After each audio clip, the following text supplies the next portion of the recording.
Are you in Daniel 9? Got your Bible open, your phone open, your iPad, whatever you got in front of you? Okay? We're going to get into this text. I walked down this past week to my wife after a day of studying Daniel 9, and I said to her this is the hardest passage I've ever had to study in my entire life. And it's hard, not because the message that I'm going to give is like, oh, I don't really want to have to say that. That's not the hard part. The hard part are the details in trying to figure out what these words mean. And I wish I would have brought them, so if my wife is watching, I don't know if she'll hear me, but bring my books from home for the second service. I want to show you, I've got about 7 to 8 commentaries that I've been using through the book of Daniel, and I could show you, if these were commentaries, that this commentary here argues with this commentary here. This is just a pretend commentary right now, so I know it's the Bible. And this commentary here argues with this commentary here, and literally every commentary, none of them agree. And it's like, guys, can you figure this out? Can you get together and figure out what this is actually trying to say? Because it is driving me crazy, and I'll drive you crazy in a few moments here by reading some of what I read this past week. It's almost like so most commentaries will list anywhere between 2 and 7 different interpretations for what I'm about to preach. It's like a tangled root system. You know what I mean by when these bushes that are out here that you drive in and you see, if you were to pull that up, you'll see kind of maybe 1 or maybe 2 main roots, but all the fibrous roots that kind of jump off of that, that's the type of interpretations that are coming from this passage. And if you ever listen to a preacher or teacher teach Daniel 9, and they begin something like this passage is quite simple to understand. I just want to tell you right then, the guy or woman has never really studied it and kind of taken off their own personal interpretive lenses, because it is not. Do you know the name? If you don't know the name Alistair Begg, you should know the name. If you hear him preaching on the radio, he's got a Scottish accent. He's a great preacher. I listen to him regularly. But anyways, Alistair Begg was preaching this passage, and he says this: "In what follows, I reserve the right to change my mind later today, and as often as necessary for the rest of my life, until I finally settle the matter. What I'm about to now unfold for you will annoy some, disappoint others, confuse many, and perhaps encourage a few." My goal is to try to perhaps encourage a few here and try not to do as many on the other 3. Others write, there's 2 other commentaries that I was reading this past week. One person wrote this: "The last 4 verses of Daniel 9 present the most difficult text in the book." All right? Or here's my favorite one: "The history of explaining Daniel's 70 weeks," that's kind of the topic in Daniel 9, here's what they said, "is the dismal swamp of Old Testament interpretation." That is what I've been swimming in, the dismal swamp of Old Testament interpretation. And so Daniel 9 is going to do this. Daniel 9 will give us the broad brushstrokes of the end times. But more importantly than those broad brushstrokes, here's what it will do. It will focus our attention on the who and not the when. And so I've titled our message this morning, "God's Timing is Best." And in these verses that we're going to look at, God is going to give us 4 guarantees. And these guarantees, you can write these ones down. You can take these guarantees to the bank because they're about God himself. And here's the scene. Daniel has just been praying for 19 verses, some 563 words, a 3-minute prayer. He's been praying because he is in exile in Babylon, and what he wants is what every Jewish person wants. They all want to go back home. They want to go back to Jerusalem. They want to set the temple up as the center of worship. They want to have sacrifices again. And so Daniel is praying to that end, and he says things like this at the end of his prayer: "While I was speaking, and while I was praying, and while I was confessing, and while I was presenting my plea, here's what happened." Look at Daniel chapter 9, verse 21. It reads this way: "While I was speaking in prayer, the man Gabriel," that's the angel, "whom I had seen in the vision at the first, came to me in swift flight at the time of the evening sacrifice. He made me understand, speaking with me and saying, "Oh, Daniel, I have now come out to give you insight and understanding. And at the beginning of your pleas for mercy, a word went out. I have come to tell it to you, for you are greatly loved. Therefore, consider the word and understand the vision." I don't know if Daniel understood the vision. Certainly those of us who are hereafter, we're struggling to understand the vision. Gabriel comes to him, according to what the text says, at the evening sacrifice. But folks, remember this. Daniel lives in Babylon. There's no evening sacrifices going on in Babylon. Evening sacrifices, according to Psalm 4, are all offered at the temple in Jerusalem. The temple in Jerusalem is ransacked. It's been stripped of everything of value. There's nothing going on even in Jerusalem. That is, even in a pagan country, Daniel's internal spiritual clock is still observing the times of intimacy with the Lord. That is, even though he's living in a pagan culture, Daniel has not lost his spiritual identity. So here's the very first guarantee, and that is this. In his time, God answers prayer, so trust his timing. Prayer, brothers and sisters, is this not true? Prayer is the ultimate act of faith, which is why we struggle to pray. There are some things that we are praying for, right? It feels like you might as well push a 2-ton rock up a hill with bare hands.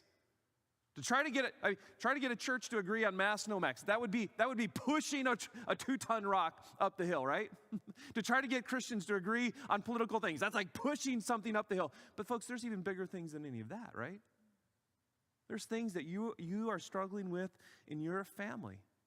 They feel like they are impossible requests unless God intervenes. For nearly 70 years, Daniel is an old man. He's probably 80 years old or more. For nearly 70 years, Daniel has been praying for his people to return. But here's the question. How will a new king, right? Because now Nebuchadnezzar is no longer in charge. Now it's Darius, the king of the Medes and Persians. So there's a new empire in charge. How will a new king free these Jewish people? They're scattered. How is he, of all the things that he's going to be concerned about, how is he going to let those Jewish people go back home to Jerusalem? Unless God is right when he says in Proverbs chapter 21 that the king's heart is like a stream of water directed by the Lord. He guides it wherever he pleases. Brothers and sisters, you may be praying for something that is equally impossible to what Daniel has been praying for. But let me just ask these questions to you. How many children or grandchildren have been saved long after their praying grandmother has passed? How many children and grandchildren have been saved long after a praying father has died? How many churches have experienced genuine revival long after those 2 or 3 praying saints have gone on to be with the Lord? How many churches, or I should put it this way, how many faithful deacons and pastors have prayed only to see the next generation of servant leaders receive the answers to prayer that happen in that church? My point is this, is that God does answer his prayer, does answer prayers. We have to trust his timing. This is guarantee 1, that God answers prayer. But here's the second guarantee. Look at verse 24. And this is where it can get this is where it gets confusing. It reads, 70 weeks are decreed about your people, Daniel, and your holy city, that's Jerusalem. Now, there's going to be 6 phrases. They're couplets. They're in groups of 2. There's 3 of them. Here's the very first one. 70 weeks are decreed about your people and your holy city. To finish the transgression, to put an end to sin, to atone for iniquity, to bring in everlasting righteousness, to seal both vision and prophet, and to anoint a most holy place. So here's the second guarantee, that is this. In his time, God banishes sin. Daniel, persevere faithfully. There's coming a time where God will banish sin, persevere faithfully. Now, do you see the phrase, the very first two words, at least in my Bible, in verse 24, of 70 weeks? If you have an English Standard Version, if you have a New American Standard Bible, if you have a New King James, or if you have the Christian Standard Bible, it's all going to translate it 70 weeks. If you have the NIV, you actually have an advantage over us because your Bible reads this way, 70 sevens. How many of you have the NIV in your hand there, all right? 1, 2, 3, 4, okay? You actually have an advantage because the word sevens is probably a more faithful translation. The word seven, the word weeks, or the word seven, is actually a Hebraism. It's a Hebrew term. It's an expression. Maybe we could even say this. It's a poetic expression that's used and has different meanings depending on the context. Now, I know of no commentator that actually believes that they're actual 7-day weeks. No commentary that I've read amongst all of them actually came to that agreement. None of them say, okay, these are actually 70 weeks or 490 days or a year and however many days that would come out to. Many believe these weeks actually represent years. And I'm going to show you the verse from the Bible that they get this from. So I think this is, do we have that on the screen there, guys? Leviticus, there it is. They're pulling it from this idea here in Leviticus. You shall count 7 weeks of years, 7 times 7 years, so that at the time of the 7 weeks of years shall give you 49 years. So that's where this idea, that's where the idea of years, that each one of these weeks is representative of a year. So really what you have is this. You have 2 options, maybe 3 options. You have one option that is this, to take it exactly as 490 years, not a day more, not a day less. Maybe you have another option over here, which is like these years represent kind of vague periods of time. And I'm going to kind of take the middle position here, and I want you to know we can still be friends afterwards. If you're a 490-year person, we're cool. We can still drink coffee together, right? And so my position, I think the position that I'm taking here is the idea that yes, it is 490 years, but I'm going to fudge one way or another. I'm not going to say it's exactly 490 years. It may be a 487 or it may be 495, and I'll explain later why. I don't think that matters a ton, but for those of you who have listened to teaching on Daniel 9, that will matter to you. Here's what I think the structure is in Daniel chapter 9, is I think this, that verse 24 is the timeline. From Daniel's prayer to the end of the world. That's what I think the timeline is going on. From Daniel's prayer to the very end of the world. And then verses 25. And so if you think of it like this, that verse 24 is a big box, that I think verses 25 and 26 are the details within that box that explain it.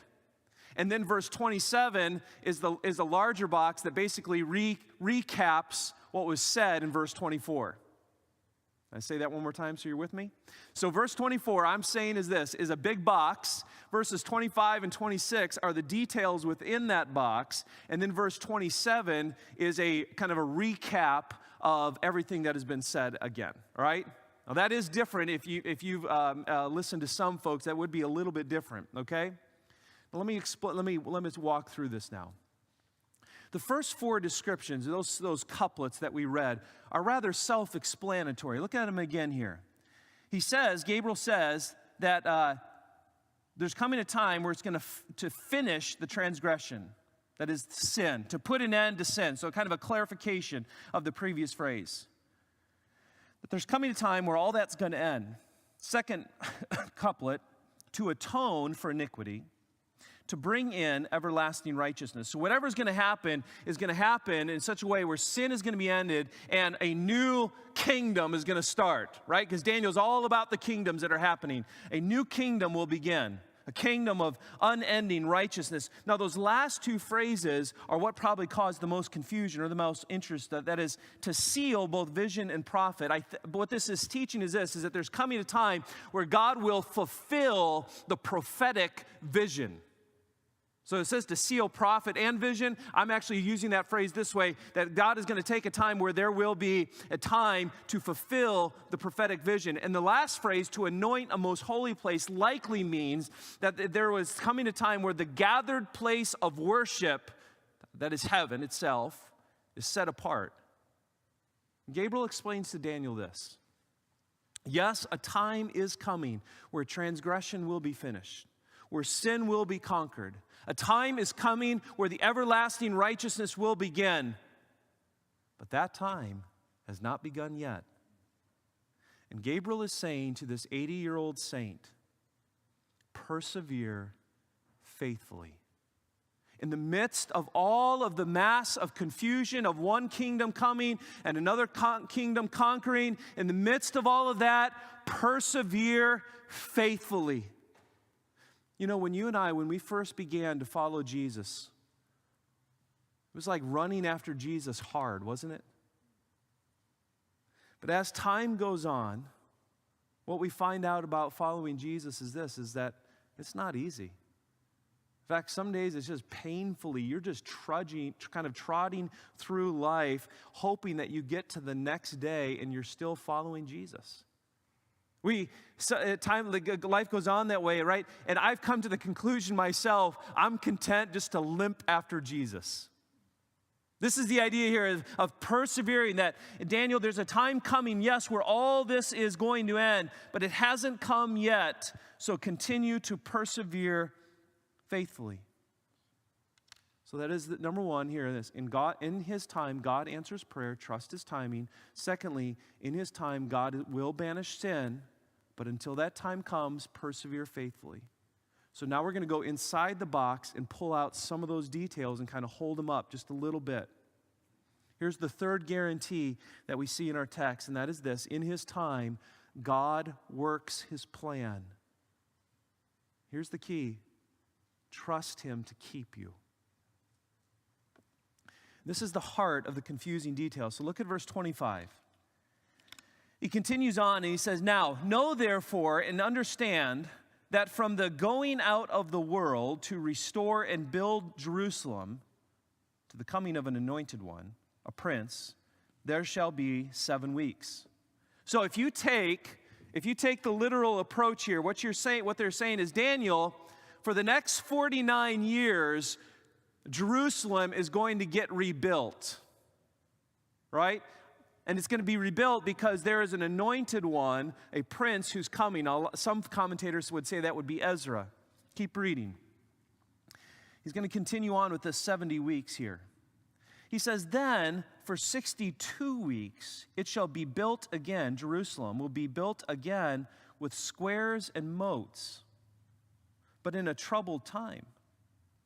And after the 62 weeks, an anointed one, this would be different than the prior one, shall be cut off and shall have nothing. Let me just stop there and kind of unpack some of those details. When you are reading there in verse 25 about Jerusalem growing with squares and moats, but doing so in a troubled time, the idea here is this, and that the first part of verse 25 is that, yes, Jerusalem will be rebuilt. Most likely, the interpretation there is by Ezra himself, right? When Artaxerxes sends him back in to rebuild. And then, for the next 62 weeks, that Jerusalem is going to be built, and it's going to be built with, the phrases he uses are with squares. The idea of squares is that the city's going to expand like a grid. And with moats, the idea is almost like a dry moat would be around a city, that security is going to come. So this Jerusalem is going to grow. It's going to start to have its former glory, is what Gabriel is trying to say. This anointed one that we read about, and look at actually verse 26 here again. Verse 26, and after the 62 weeks, so do the years there. If you want to take the literal years of 434 years, you can do so. And after the 62 weeks, an anointed one shall be cut off. Now, you may want to underline those words, cut off, and shall have nothing, because that's going to help us understand who the anointed one is. And the people of the prince who is to come shall destroy the city and the sanctuary, Its end shall come with a flood, and to the end there shall be war. Desolations are decreed. Here's what I believe Daniel is teaching here, is that this anointed one in verse 26, the one who is cut off and has nothing, who is that anointed one? That anointed one is Jesus. And I say that based upon the idea from Isaiah chapter 53, verse 8, where Isaiah says, by oppression and judgment, he, Messiah, was taken away and cut off at the land of the living, stricken for the transgression of my people. We all know this, that Jesus' garments were the gambler's reward, right? By the soldiers. Where was he buried? He was buried in a borrowed tomb. So we can see when we see verse 26 that this anointed one who's cut off and has nothing, how Jesus clearly is a picture of this anointed one who is cut off and has nothing.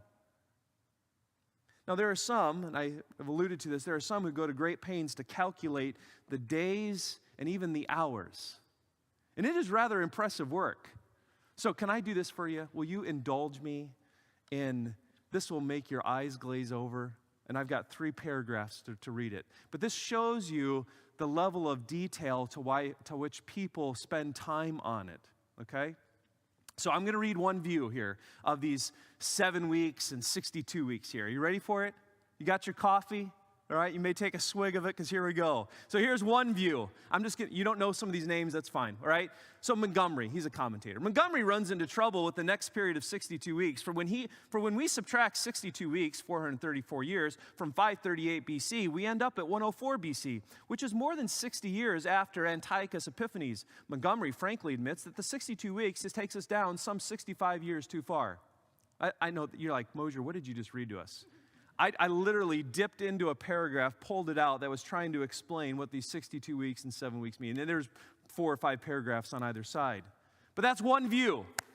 Here's another view. That was called the Greek view. Here's another view. This one's called the Roman view. If the starting point of the 70 weeks is Cyrus's edict in 538 BC, the 69 weeks, or 483 years, would then take them to 55 BC, which is much too early. Right? Because we're trying to figure out when was the anointed one cut off, the one who has nothing. That's kind of the point. Therefore, they look for a starting point of the 70 weeks later than 538 BC. Some begin the 70 weeks with Artaxerxes commissioned to Ezra in 458 BC. And goes on to say, now listen to this one. Still others, here's a third one. Again, I'm reading 3 out of at least 7. Still others have argued that the 70 weeks are not 490 solar years, but 490 prophetic years. Did you know there was a difference between prophetic years and solar years? I had no clue until this past week. And then he says, since prophetic years have only 360 days. I had no idea. Now there is a great Hebrew expression for all of that. Blah, blah, blah, blah, blah, blah. That's what I say. I say that respectfully, or some measure of respect, I guess, and good humor. When we're looking at these passages and you're saying, Joel, what are we supposed to do with this? 7 weeks, Jerusalem's going to get rebuilt, that's clear. I'm not quite sure about moats and square grids and all that. And then you got 62 weeks, so we got 7 weeks and 62 weeks, that's 69 weeks. The anointed one, okay, that kind of makes sense what you're saying there, is going to get cut off, who has nothing. Like I'm following, I'm tracking with that. What are we supposed to do with this? Here's what I want to encourage us to do with this, and that is this, is that biblical prophecy, I think, encourages us to keep our eyes focused on the who and not the when. I know that really undoes a lot of our eschatology clocks, or maybe our eschatology side of our brain that likes to be tickled from time to time. But I think and folks, I could have bored you with literally dozens of pages of spilled ink over what this actually means. But at the end, then he says this, at the end of those 62 weeks, so we got 7 weeks plus 62 weeks. At the end of those 62 weeks, we got a total of 69 weeks. It says that the people of the prince are going to come and going to destroy the city. So here's the question I have. Who's the prince and who are the people of the prince? You would never think that the prince, you would tend to think that whoever the people are would be people who are against Jesus. Like we're kind of thinking here maybe groups of people against Jesus. What I want to suggest is this, that the people of the prince, that the prince is actually Jesus himself. And that the people of the prince are actually Jewish people. And here's why I'm saying that. I'm saying that because the word prince immediately goes back to the anointed one in verse 26. That the people of the prince are Jewish people. You say, well, Joel, are you saying Jewish people ransacked their own temple after having built it after 480 some years, and then they destroyed their own city? I'm saying this, that they themselves did not take their hands and dismantle the temple brick by brick and strip it of its gold. I'm saying, yes, the Romans did that in AD 70, but why did the Romans do that in AD 70? They did that because of the Jewish people's rejection of Messiah Jesus. So in a sense, the Jewish people, the people of the prince, are the ones who actually undid the very city that they built up. You'll have good people who will disagree with that, and they'll say the prince there is the Antichrist, and the people of the prince would be the world culture coming against Jerusalem, and that may be as well, but I think my makes more sense because the word prince connects back to anointed one. That's why. Now, I find in the midst of all of this, a phrase in verse 25 to be of great comfort. In verse 25, it says, while they're rebuilding Jerusalem, it says that they're doing so. What's the very last 5 words, at least 5 words in my Bible, in verse 25? That they're doing so, but they're doing so when? In a troubled time. This is where I get the whole idea that in his time, God works his plan. Trust him to keep you. That just as he kept those Jewish people in a troubled time, he will keep you as well. That during this 62-week period of time that God is orchestrating his plan. He's preserving his people in a troubled time. And just as he preserved the early church from persecution in the first century, he will preserve you. And the attacks of faith that rise up maybe not from outside, but from within your own heart. That just as he preserved the gospel in the dark ages before the Protestant Reformation, he will preserve the gospel within you in a troubled time.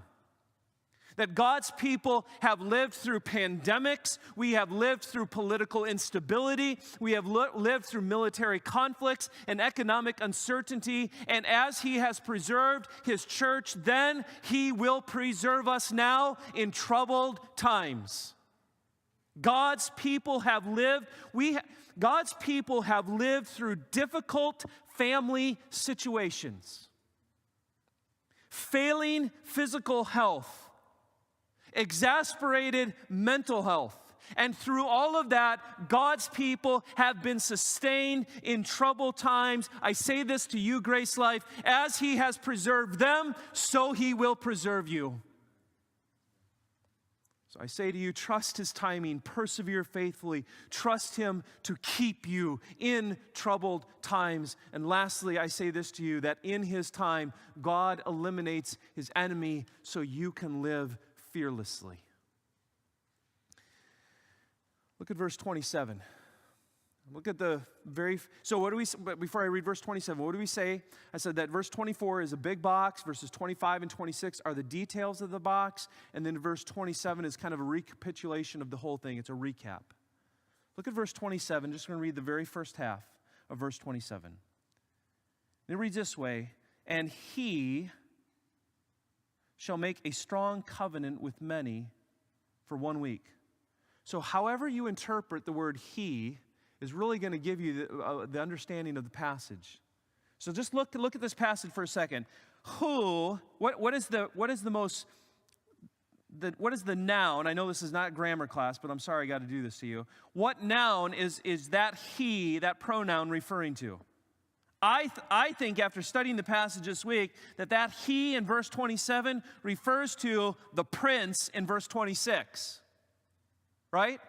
The people of the prince. And so then you have in verse 27, he shall make a strong covenant with many for 1 week. So however you interpret prince in verse 26 is going to dictate how you interpret verse 27, the he in verse 27. I am interpreting verse 27, the he as the prince, which then makes who? Who is that he? Is it Messiah or is it the Antichrist? How's Mosier interpreting it? Messiah. I'm interpreting verse 27, and Messiah shall make a strong covenant with many for 1 week. Again, there are commentaries on both sides of it. The strong covenant that I believe that that this he is making is the new covenant. The strong covenant is the new covenant, this new covenant with Gentile and Jew, and he does so for 1 week. I think the idea there of this strong covenant with many, what does the many refer to?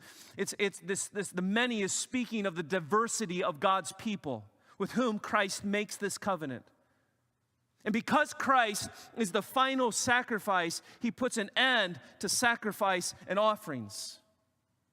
I grew up with an interpretation that was 180 degrees different than that, so some of your brains may be kind of smoking right now. But look at the last half, or continue on in verse 27. He shall make a strong covenant with many for 1 week, and for half of the week he shall put an end to sacrifice and offerings. That's Jesus there, putting an end to the sacrifice and offerings. And on the wings of abomination shall come one who makes desolate, until the decreed end is poured out on the desolator.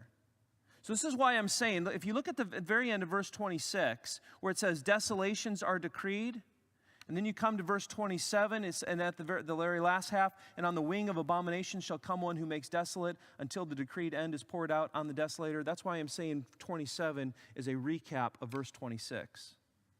I do understand at least the major other position there, and I understand how they get there. Here's what I believe Gabriel is saying, is that the temple is going to remain desolate or unoccupied. At the very end. That Jesus, who makes this strong covenant with many, and he does away with the sacrifices and offerings, and on the wing of abomination shall come one who makes desolate. And who is the one who makes desolate? Well, again, we'd have to say the Romans did that in AD 70, right? Because right now, what is sitting where the temple is supposed to sit in Jerusalem? Right now, what is sitting there is the Dome on the Rock, which is a Muslim holy site. And so to this day, that place is made desolate until Jesus returns again and sets up his earthly kingdom. Now, Gabriel is saying this, that in his time, God will eliminate his enemy, that is the desolator. So live fearlessly. Oh, what am I supposed to do with this?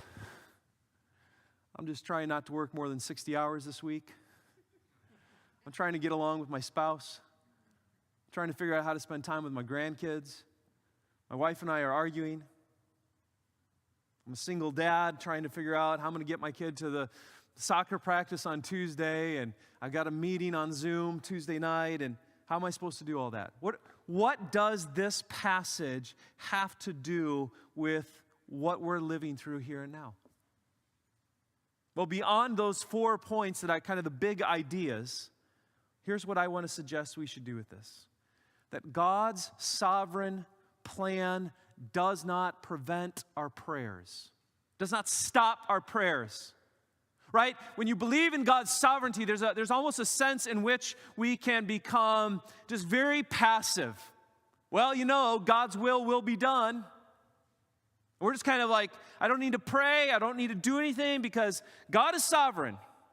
What Daniel is showing us in Daniel chapter 9 is this, is yes, God is sovereign, but God's sovereign plan does not stop our prayers. His sovereignty actually motivates our prayers. And there may be a sense within us when we pray for ourselves or others, almost a reticence. Because either the individuals that we're praying for or we ourselves, we have been so privileged with the Bible. We have been so privileged with God's mercies, and yet we still sin against Him, or they're still sinning against Him. So what's the worth of even praying? Because they've been so privileged, or I've been so privileged. How could God ever answer my prayers? And what is the response to that? Folks, has there ever been a people more privileged than the Jewish people? And yet Daniel still prays for them, and God still answers, even though he knows that they will reject his Messiah, Jesus Christ. So I say this to you. The privilege of gospel exposure does not stop God's mercy and grace. And still, Daniel prayed for mercy for his people. So what does that encourage us to do, brothers and sisters? That in the midst of a culture gone awry, that we can still pray for people that we love, for people that we're ministering to. We can still pray for our own hearts. And here's the second thing we're supposed to do with this, and that is this: that we have an even greater reason to rely on God's faithfulness than Daniel did. Daniel had for 70 years seen God's faithfulness, right? But we have an entire Bible. We have Daniel's 70 years and the millenniums that have happened after that to demonstrate to us that God is faithful to his people, he's faithful to his word, and he'll be faithful to you. Brothers and sisters, do not lose heart.